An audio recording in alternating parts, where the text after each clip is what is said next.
Hello, welcome to Therapy for Nerds. I'm one of your hosts, Cassidy Russell, and on to.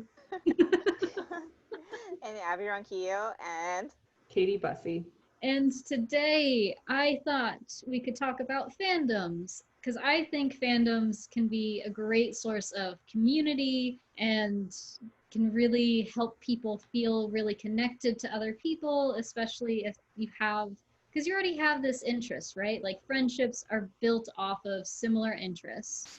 And so being a part of a fandom tends to be a fairly easy way to make other friends, especially online or even in person. If you're like, I've encouraged clients before to have like a adventure time. I'm looking at my adventure time poster, an adventure time pin or a Legend of Zelda pin or something on their backpack to invite other people to talk to them about what they enjoy. I think it's a very interesting topic because it does relate so much to like a way of connecting with people, right? Because we always say like, oh, you want to have common interests with your friends or other people in your life.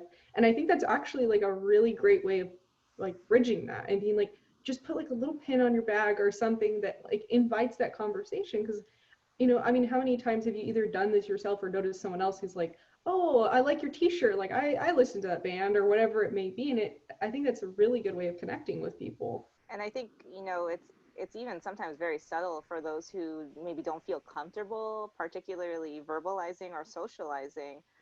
It's also a validation that maybe you're not the only person out there that likes a certain thing, because sometimes it can feel very isolating when the thing that you like, you don't particularly feel like maybe somebody likes that, or it's very nuanced, the thing that you're interested in. And when you see that out in the wild, or you spot something that at the store, even like, oh, they have merchandise for this, or they have something that I like, that's something that's very validating in the world to see, like it's there. Yeah, because it not only creates like the connection of like talking to other people that have that interest, but it also is like, oh, a lot of people must like this if they're like creating products for people who enjoy this as well. And then I don't know, I think it could also like open up the doors of like, oh, this is like something that other people enjoy. I'm not like the only person who watches this or likes this. Yeah. And then I also like, do you guys know a lot about the supernatural fandom? Hmm. So it's a very interesting fandom because of how much like community service they've provided, and like they've been a very vocal fandom about talk destigmatizing mental health, and they've done a lot of charity work, which is like really interesting to think of because I I don't know, when fandoms first became like a real thing, it's not something that I think most people would have thought of at the time, but it's very interesting that that's part of what they've morphed into. So there was like almost like an altruistic piece that came through with Yeah. it. Like this sense of community led to volunteering and even bettering other communities that may not even be part of their own. Yeah. Well, there's like a lot of fundraising, especially surrounding like mental health. I know the actors have been very vocal about like their own mental health struggles and have brought on people like Dr. Janina Scarlett to talk about mental health. And I know you guys have heard that name before because I've definitely mentioned her before because I think she's awesome. So I think that's really important too, is kind of identifying what how strong a fandom can be, and how you utilize that platform. So in the supernatural, or in the case of Supernatural, I think the characters or the actors that are portrayed in that show were very much in tune with their fans, and they engaged a lot with them. So that was really nice, and I think that's really nice for the fans. But I also have seen a lot in other types of fandoms where the fans themselves self-produce a lot of these very elaborate it could be charity or other types of organizations, like where they do some type of, they get together for some type of commonality, whether that is helping out or charity or organizing some type of event. I'm thinking like really way back, like when they still had like Equestria LA, so like, and Mm. BronyCon, like when My Little Pony was still very big. That was all self-produced by fans. That wasn't something official by Hasbro or My Little Pony or Hulu.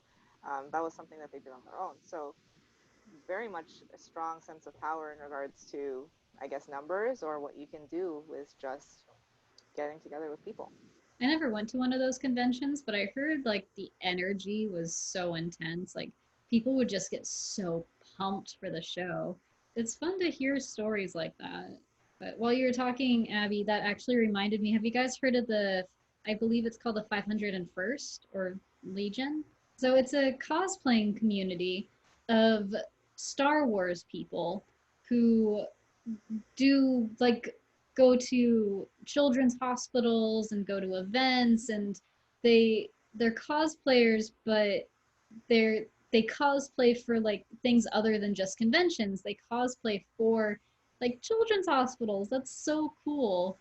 And it's interesting how things like The Mandalorian wouldn't have been created if it hadn't been for cosplayers, specifically Boba Fett cosplayers, and like how much the cosplay community added to the lore of Star Wars. I also think it's interesting how, because obviously these different like shows or other things, they exist, they're created, but I think the fan base is what drives so much of it, and they make meaning out of it. They take it and they do things, and like you said, like they even allow more things to be created. And I hear that's like, like the cosplaying, it's almost like they have this different purpose with it that's not just like cosplaying for the art of cosplaying. It's like doing that to go and see children in hospitals. And one thing that stands out to me in all these examples is there's such like an altruistic theme with these different groups, and what they choose to do with this community they developed. I think like this, the thing about it too is like you never really know where or how it's going to shape. It's not something that for example, a movie company or a show or a comic or whatever can really produce or say where it's going to happen. It has to happen organically through the people who identify with the product. And I think that's what's so nice about it. And it in turn, like, I know a lot of these things are made for entertainment, the media that comes out of this, but then it comes out that there's fans that like the show, and then it flips back where there's a lot of things that like fan service or things that they do for the fans, the things that they do intentionally to keep fans happy, like you said, or things that come out of it for fans, like The Mandalorian or other shows. So it's this kind of like continuous loop of giving and receiving, which is really nice. Yeah, I always liked when shows like have that good relationship with their fans of like listening to their fans and then like having a good balance between kind of doing a little bit of fan service but also doing what the show should be and should progress.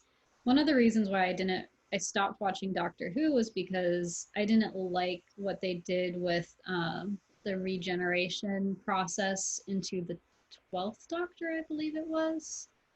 Yeah, because it felt because the doctor's whole speech during that time was like, I can do whatever I want. I'm the doctor.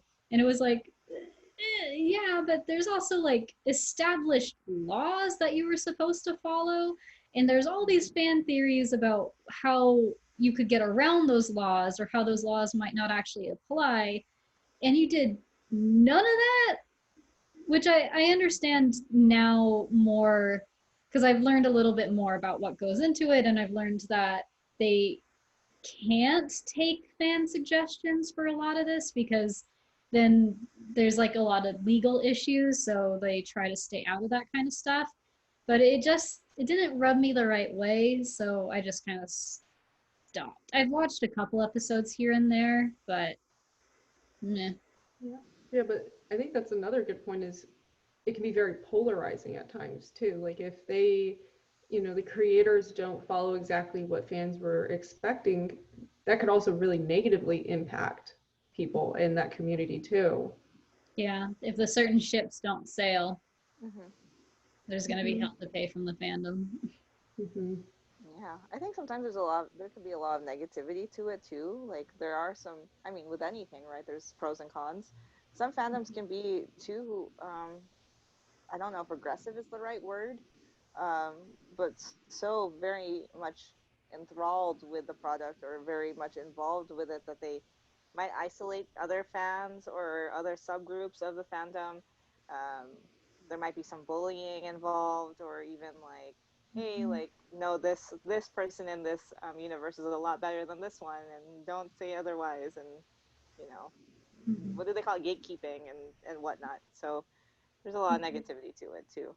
Yeah, and it's true because I think, one thing that kind of came to mind for me is that not only can there be like almost sometimes bullying within these fandoms, within these communities, but people outside of them who don't understand as well. And they may just be like, why are you really into that? And there can almost be like sometimes a stigma because people don't simply understand like what it is and what it means to people.